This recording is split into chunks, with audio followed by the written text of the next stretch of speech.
Before order ruled the cosmos, chaos gave birth to monsters so powerful even gods trembled.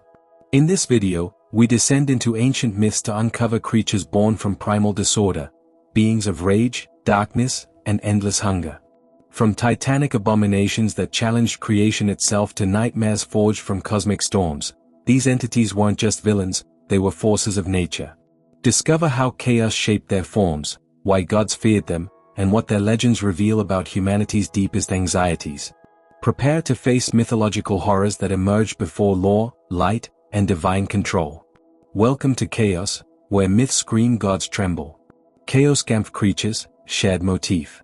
The Chaoskampf, literally meaning struggle against chaos, is a shared mythological motif found across many ancient cultures. At its core, the Chaoskampf describes a cosmic battle in which a god or heroic figure confronts and defeats a monstrous embodiment of chaos, often represented as a serpent, dragon, sea monster, or primordial beast. This conflict typically establishes or preserves cosmic order, separating chaos from stability and enabling the creation or maintenance of the world. Chaoskampf creatures, therefore, are not merely monsters but symbolic forces that represent disorder, danger, and the unformed state of existence prior to divine intervention. Examining these creatures across cultures reveals both striking similarities and meaningful differences that illuminate how ancient societies understood the universe, authority, and the fragile balance between order and chaos. Chaoskampf creatures usually emerge from primordial waters or dark, formless realms, emphasizing their association with pre-creation chaos. Water, in many mythologies, represents both fertility and danger, but in Chaoskampf narratives it often symbolizes the threatening abyss from which monsters arise. These creatures are frequently serpentine or draconic, forms that suggest endlessness, coiling power, and uncontrollable movement. Their immense size and near invincibility highlight the magnitude of the threat they pose, not just to individual gods or humans, but to the structure of reality itself. As embodiments of chaos, they must be confronted and subdued for the cosmos to function. One of the earliest and most influential examples of Chaoskampf creatures appears in Mesopotamian mythology. In the Babylonian creation epic, the Enuma Elish, the goddess Tiamat represents primordial chaos in the form of a monstrous saltwater dragon. After the younger gods disturb the cosmic balance, Tiamat rises in wrath, creating an army of terrifying creatures to destroy them. She is ultimately confronted by Marduk, a storm god who agrees to fight her in exchange for supreme authority. Marduk defeats Tiamat by trapping her with the wind and splitting her body in two, using it to create the heavens and the earth. Tiamat's monstrous form and her association with primordial waters mark her as a quintessential Chaoskampf creature, while her defeat establishes cosmic order and legitimizes Marduk's kingship. In ancient Near Eastern mythology more broadly, similar creatures appear with comparable symbolism. The Ugaritic texts from Canaan describe the god Baal battling Yam, the sea god, and Lotan, a seven-headed serpent. Yam represents chaotic waters threatening the divine order, while Lotan functions as a monstrous enforcer of chaos. Baal's victory over these forces secures his position as king of the gods and ensures fertility and stability for the land. Lotan's serpentine form and multiple heads emphasize its unnatural and overwhelming nature, reinforcing its role as a Chaoskampf creature that must be destroyed or subdued. Hebrew mythology, as reflected in the Hebrew Bible, also contains Chaoskampf imagery. Although the biblical texts are often more restrained in mythological detail, remnants of earlier traditions are visible. Leviathan is described as a massive sea serpent created by God, sometimes portrayed as a symbol of chaos and evil. In certain passages, God is said to crush the heads of Leviathan, echoing older Chaoskampf narratives in which a divine figure defeats a multi-headed monster. Unlike in polytheistic myths, however, Leviathan is not an equal opponent but a creature fully subordinate to God's power. This shift reflects the monotheistic worldview, where chaos exists but is ultimately under divine control rather than posing a genuine cosmic threat. In Egyptian mythology, Chaoskampf creatures take a slightly different form but serve a similar function. The serpent Apophis, also known as Apep, embodies chaos, darkness, and non-existence. Unlike many Chaoskampf monsters who are defeated once and for all, Apophis must be battled nightly by the sun god Ra as he travels through the underworld. Apophis attempts to stop the sun's journey, threatening to plunge the world into darkness and chaos. Each night, Ra and his allies overcome Apophis, allowing the sun to rise again. This cyclical struggle reflects the Egyptian view of order as something that must be constantly maintained, rather than permanently secured. Apophis's serpentine form and association with darkness mark him as a classic Chaoskampf creature, even though he is never fully destroyed. Greek mythology offers several examples of Chaoskampf creatures, particularly in the myths surrounding the Olympian gods. One prominent example is Typhon, a monstrous being born from Gaia and Tartarus. Typhon is described as a towering figure with serpents for limbs and fire in his eyes, embodying unrestrained natural violence. He challenges Zeus for control of the cosmos, and their battle shakes the universe. Zeus ultimately defeats Typhon using thunderbolts and imprisons him beneath the earth. Typhon's defeat symbolizes the triumph of Olympian order over primordial chaos and reinforces Zeus's authority as king of the gods. Another Greek Chaoskampf figure is the Hydra, a multi-headed serpent slain by the hero Heracles. While not a cosmic threat on the scale of Typhon, the Hydra still represents chaos through its regenerative heads and poisonous blood. Each time a head is cut off, two more grow in its place, suggesting the persistence and adaptability of chaos. Heracles's victory requires ingenuity and cooperation, reinforcing the idea that chaos cannot be overcome through brute force alone. Although more localized, the Hydra myth reflects the same underlying pattern of order confronting and overcoming disorder. Norse mythology presents a more tragic and fatalistic version of the Chaoskampf motif. The Midgard serpent, Jormungandr, is a colossal serpent that encircles the world, biting its own tail. This image evokes endlessness and latent destruction, as the serpent's release would spell catastrophe. Jormungandr is destined to fight Thor during Ragnarok, the end of the world. Thor succeeds in killing the serpent but dies shortly afterward from its venom. Unlike many Chaoskampf narratives, this battle does not result in lasting order but instead marks the collapse of the existing cosmic structure. Jormungandr, as a Chaoskampf creature, represents chaos that cannot be permanently defeated, reflecting the Norse belief in an inevitable cosmic end. In Indo-European traditions more broadly, dragon-slaying myths are common expressions of the Chaoskampf motif.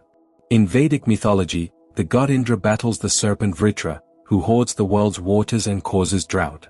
Vritra's name is associated with obstruction, emphasizing his role as a blocker of cosmic flow. Indra slays Vritra with a thunderbolt, releasing the waters and restoring fertility and order. This myth closely parallels others in which storm gods defeat serpentine monsters, suggesting a shared cultural heritage and symbolic language. Chaoskampf creatures also appear in later mythologies and folklore, often transformed but still recognizable. Medieval European dragon myths, for example, frequently depict saints or heroes slaying dragons that terrorize communities. While these stories are more localized and moralized, the dragon still represents chaos, destruction, and evil, while the hero embodies order, faith, and civilization. The persistence of these creatures demonstrates the enduring power of the Chaoskampf motif as a way of expressing humanity's struggle against disorder and fear. Despite cultural variations, Chaoskampf creatures share several defining characteristics. They are typically ancient, predating the current cosmic order, and often linked to water, darkness, or the underworld. Their forms are exaggerated and monstrous, combining multiple animals or possessing unnatural features. Most importantly, they threaten the stability of the world, whether through physical destruction, obstruction of natural cycles, or direct challenges to divine authority. Their defeat or containment is essential for the continuation of life and order. The shared motif of Chaoskampf creatures suggests that ancient societies used myth to grapple with universal concerns: the unpredictability of nature, the legitimacy of authority, and the fear of disorder. By personifying chaos as a monster, these cultures made abstract threats tangible and narratively manageable. The hero or god's victory over the creature reassured communities that order could prevail, even in the face of overwhelming danger. Chaoskampf creatures are central figures in a widespread mythological pattern that transcends cultural boundaries. From Tiamat and Leviathan to Typhon and Jormungandr, these beings embody chaos in its many forms. Their battles with gods and heroes dramatize the tension between disorder and stability, destruction and creation. Although the details vary, the underlying symbolism remains consistent. Chaos is powerful and persistent, but order, whether fragile or temporary, is worth fighting for. Through Chaoskampf creatures, myths articulate a shared human desire to understand and confront the forces that threaten the structure of the world. Ymir, Norse mythology. In Norse mythology, Ymir stands as one of the most primordial and significant figures, embodying chaos, origin, and transformation. He is not a god in the conventional sense, nor a hero or ruler, but rather a cosmic progenitor whose existence predates the structured universe. Through Ymir, the Norse imagined how the world emerged from nothingness, how order was born through violence, and how creation itself required sacrifice. Understanding Ymir is therefore essential to understanding the Norse worldview, which emphasizes struggle, impermanence, and the uneasy balance between chaos and order. At the beginning of all things in Norse cosmology, there was no earth, no sky, and no gods. Instead, there existed a vast emptiness called Ginnungagap, the yawning void. On one side of this void lay Niflheim, a realm of cold, mist, and ice. On the opposite side lay Muspelheim, a realm of fire, heat, and light. When the freezing rivers flowing from Niflheim met the sparks and warmth from Muspelheim within Ginnungagap, the ice began to melt. From this melting ice emerged the first living being, Ymir, the primeval giant. Ymir is often described as a frost giant, or Hreimr, and he represents raw, unshaped existence. He was not created with intention or design but arose naturally from the interaction of elemental forces. This reflects a key aspect of Norse thought. Creation is not necessarily benevolent or planned, but accidental, violent, and morally neutral. Ymir's birth marks the first moment of life, but also the first appearance of chaos and potential danger in the cosmos. As Ymir slept, more beings came into existence from his body.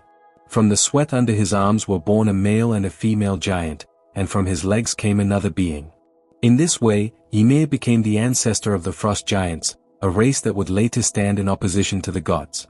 His manner of reproduction is strange and unsettling, emphasizing his inhuman and monstrous nature.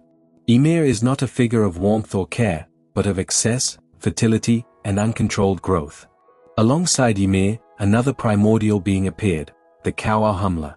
She emerged from the same melting ice and provided nourishment to Ymir by producing 4 rivers of milk from her udders. Ahumla, in turn, sustained herself by licking salty ice blocks. As she licked the ice, a new being was gradually revealed, Bori, the first of the gods. Bori's son, Bor, would later father Odin, Vili, and Ve, the gods responsible for shaping the world.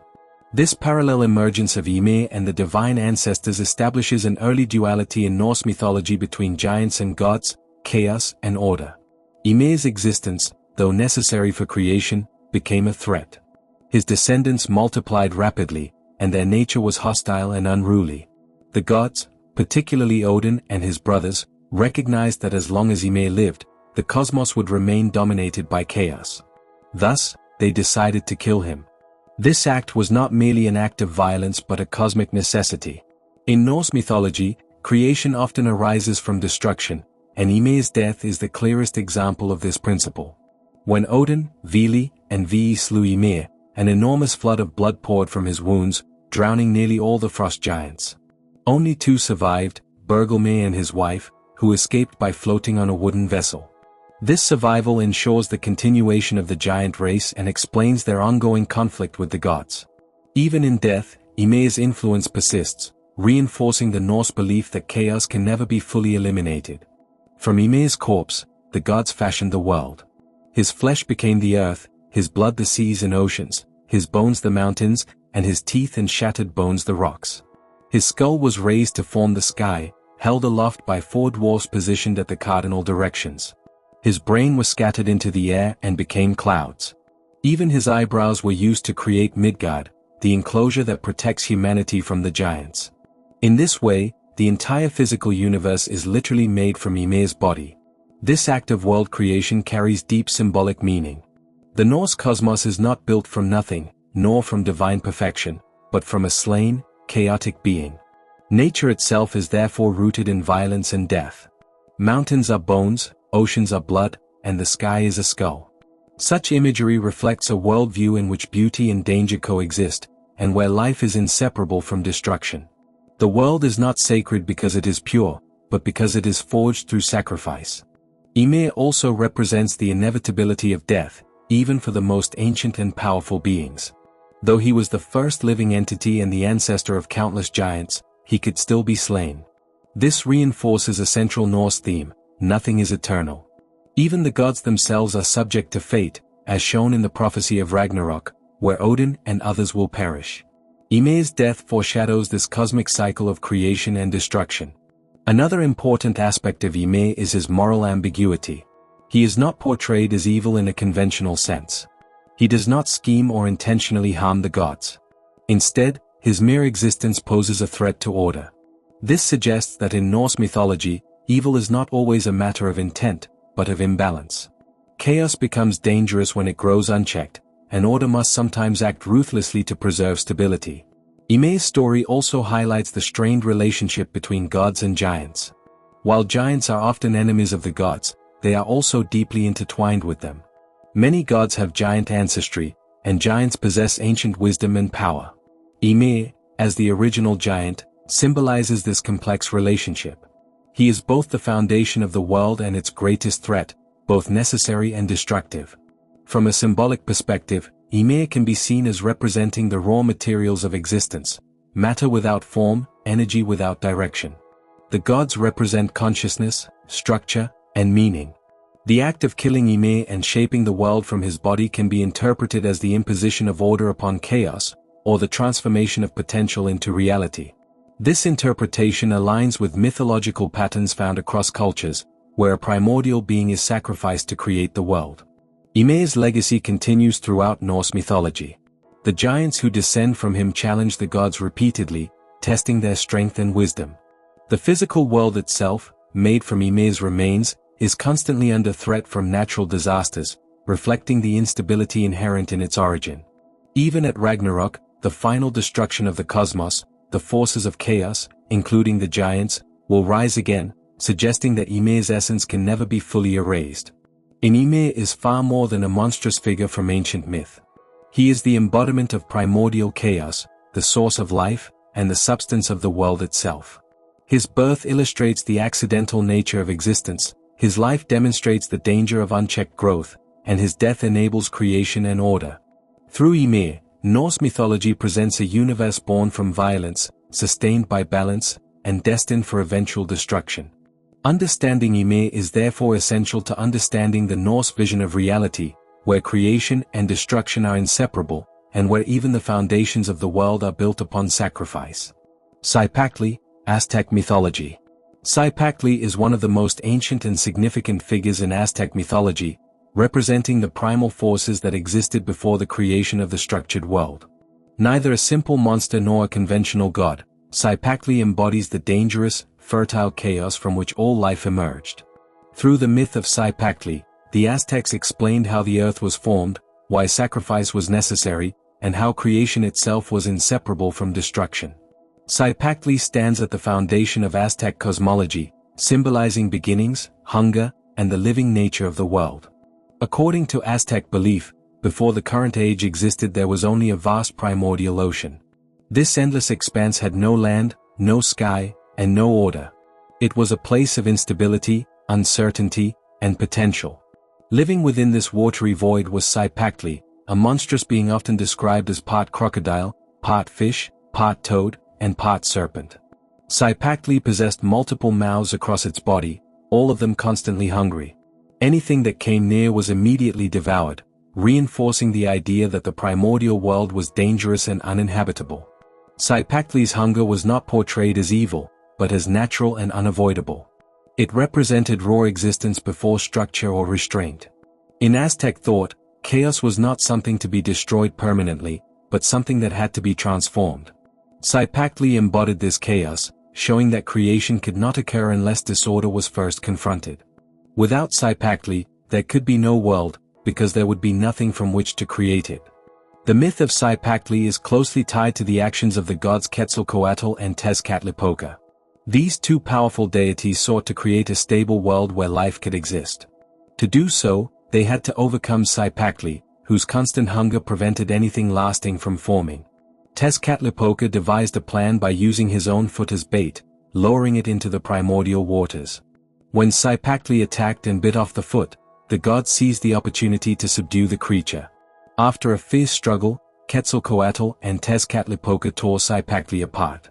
From the dismembered body of the monster, they fashioned the world. Cipactli's back became the earth, its eyes became springs and wells, its hair transformed into trees and plants, and its skin formed mountains, valleys, and plains. The world itself was literally made from a living being, emphasizing that the earth was alive, conscious, and deserving of reverence. Even after being transformed into the world, Cipactli did not truly die. The earth continued to hunger, crying out for nourishment in the form of blood and hearts. This belief explained why sacrifices were necessary. The Aztecs believed that the earth demanded repayment for its creation, and that without offerings it would withhold rain, crops, and stability. Sacrifice was therefore not cruelty, but an essential act of reciprocity. The loss suffered by the gods during this creation was also significant. Tezcatlipoca permanently lost his foot, an injury that became one of his defining traits in art and myth. This sacrifice demonstrated that even gods were not exempt from suffering. Creation required pain, loss, and endurance at every level of existence. The world was not born from generosity alone, but from struggle and transformation. Cipactli also appears as the first day sign in the Aztec sacred calendar, the Tonalpohualli. As a calendrical symbol, Cipactli represents beginnings, origins, leadership, and creative force. Those born under the sign of Cipactli were believed to possess strong willpower and potential, but also carried heavy responsibility. Their connection to primal energy meant they could create or destroy, depending on how their power was used. The dual nature of Cipactli reflects a core principle of Aztec belief: duality.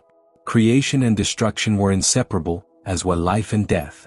Cipactli was both feared and honored, because it was both the source of danger and the foundation of existence. The earth provided food and shelter, but it could also bring droughts, earthquakes, and famine. These events were not random, but expressions of the earth's living will. Aztec art frequently depicted Cipactli as a crocodilian earth monster with gaping jaws. In many codices, the earth itself is shown as a creature consuming offerings. This imagery reinforced the belief that the land was alive and actively participating in cosmic exchange. Temples and pyramids were built as sacred points of contact between humans, gods, and the living earth. The myth of Cipactli played a central role in justifying human sacrifice. While often misunderstood by modern audiences, sacrifice in Aztec culture was an act of sacred duty. The gods had sacrificed Cipactli to create the world, and humans were obligated to repay that debt. Blood was considered sacred nourishment, capable of sustaining both the earth and the sun. Without it, the universe would collapse back into chaos. Cipactli also represents cyclical time. The Aztecs believed that multiple worlds had existed before the current one, each destroyed by catastrophe. The present world was temporary and required constant maintenance through ritual and devotion. Cipactli symbolized the ever-present possibility of returning to chaos if balance was not preserved. On a deeper level, Cipactli reflects humanity's relationship with nature. The earth gives life but demands respect. The Aztecs viewed themselves not as rulers of nature, but as participants within it. Cipactli's hunger symbolized the need to give back to the world that sustains life. The moral complexity of the Cipactli myth is one of its most striking features. There are no clear villains or heroes. The gods create through violence, and the monster becomes the source of life. This worldview acknowledges that existence itself is complex, costly, and interconnected. In Cipactli is a foundational symbol in Aztec mythology, representing chaos, creation, sacrifice, and continuity. As the primordial being from which the earth was formed, Cipactli explains both the origin of the world and humanity's obligations within it. Through this myth, the Aztecs expressed a profound understanding of balance, reciprocity, and the living nature of existence. Vritra, Vedic Hindu mythology. Vritra is one of the most significant and symbolically rich figures in Vedic Hindu mythology. Appearing prominently in the Veda, the earliest sacred text of Hinduism, Vritra is not merely a demon or monster but a profound mythological representation of cosmic obstruction, drought, chaos, and spiritual ignorance. His defeat by the god Indra stands at the center of early Vedic religious thought and expresses deep philosophical ideas about order, creation, and liberation. To understand Vritra is to understand how the Vedic people interpreted nature, morality, and the struggle between stagnation and movement in the universe. Etymology and meaning of Vritra. The name Vritra comes from the Sanskrit root V, meaning to cover, to enclose, or to obstruct. Thus, Vritra literally means the obstructor or the enveloper. This linguistic meaning is essential for understanding his role in Vedic mythology. Vritra is not evil for its own sake. Rather, he represents forces that block the natural flow of life, particularly water, light, and knowledge. In the agrarian and pastoral context of the early Vedic society, water was life itself, and drought was a cosmic catastrophe. Vritra personifies this catastrophe by withholding the waters of the world. Vritra in the Veda.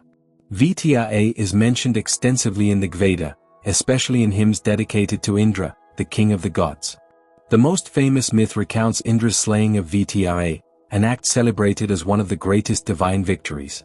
Vritra is described as a massive serpent or dragon who coils around rivers, mountains, and clouds, imprisoning the waters and plunging the world into drought and darkness.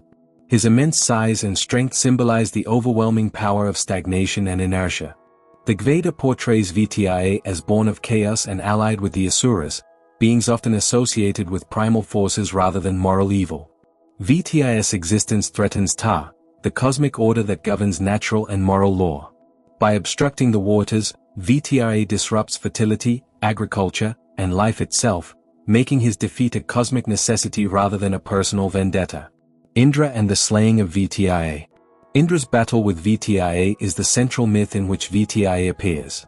Before confronting him, Indra drinks large quantities of soma, the sacred ritual drink that grants divine strength and inspiration. Armed with the Vajra, a thunderbolt forged by the divine artisan TVA, Indra confronts Vritra in a cataclysmic battle. The myth culminates in Indra striking Vritra with the Vajra, shattering his body and releasing the imprisoned waters. Rivers flow again, rain returns to the earth, and fertility is restored. This act establishes Indra as the champion of humanity and the upholder of cosmic order. The slaying of Vritra is repeatedly praised in Vedic hymns as a foundational event that sustains the universe. Symbolism of Vritra as a cosmic force. Vritra's symbolism operates on multiple levels: natural, cosmic, psychological, and spiritual. On the most literal level, he represents drought and the withholding of rain. For the Vedic people, rain was not a simple weather event but a divine blessing essential for survival. Vritra's obstruction of waters thus symbolized existential threat. On a cosmic level, Vritra represents chaos, anta, opposing order, ta. His defeat is not merely physical but metaphysical, restoring harmony to the universe. The myth suggests that order must be actively maintained through divine and human effort, not passively assumed. Psychological and spiritual interpretations. Beyond natural symbolism, Vritra has deep psychological and spiritual significance. In later Hindu philosophical interpretations, Vritra comes to symbolize ignorance, avidya, ego, fear, and attachment, forces that block the flow of spiritual knowledge. Indra's victory then represents the awakening of consciousness and the triumph of insight over delusion. In this reading, the waters imprisoned by Vritra are not merely rivers but wisdom, awareness, and inner vitality. When Indra breaks through the obstruction, the individual soul is liberated from stagnation and begins to flow toward truth and self-realization. This allegorical interpretation aligns Vritra with inner obstacles faced by seekers on the spiritual path. Moral ambiguity and complexity. Interestingly, Vritra is not portrayed as purely evil in all accounts. Some Vedic hymns suggest that Vritra was created by TVA and possessed a certain divine legitimacy. In a few versions of the myth, Indra's killing of Vritra raises moral questions, as Vritra is sometimes described as a Brahmin or possessing sacred power. This ambiguity reflects the Vedic worldview, which often resists simple moral binaries. The moral complexity of the Vritra myth suggests that destruction, though necessary, is not without consequence. Indra himself must atone for the act in later traditions, emphasizing that even righteous violence carries spiritual weight. This nuanced perspective distinguishes Vedic mythology from simplistic tales of good versus evil. Vritra and the serpent archetype. Vritra's serpent or dragon form places him within a global mythological archetype. Across cultures, serpents often symbolize chaos, primordial power, and hidden knowledge. Like the Mesopotamian Tiamat or the Norse Jormungandr, Vritra embodies untamed natural forces that must be confronted to establish order. However, Unlike later demonized serpents, Vritra retains a primordial dignity. His power is immense, ancient, and foundational. This suggests that chaos is not external to creation but an inherent part of it, requiring balance rather than total annihilation. Evolution of Vritra in later Hindu thought. In later Hindu texts, such as the Puranas and epics, Vritra's prominence diminishes, and he becomes more clearly categorized as a demon. Indra's role also becomes less central as gods like Vishnu and Shiva rise in theological importance. Nevertheless, the Vritra myth remains foundational and continues to influence Hindu cosmology and philosophy. Later interpretations often internalize the myth, emphasizing moral and spiritual struggle rather than external conflict. Vritra becomes a metaphor for obstacles on the path of Dharma, while Indra symbolizes disciplined effort, courage, and divine grace. Cultural and ritual significance. The slaying of Vritra was not merely a myth but a living religious reality for the Vedic people. Hymns celebrating Indra's victory were recited during rituals intended to invoke rain, fertility, and prosperity.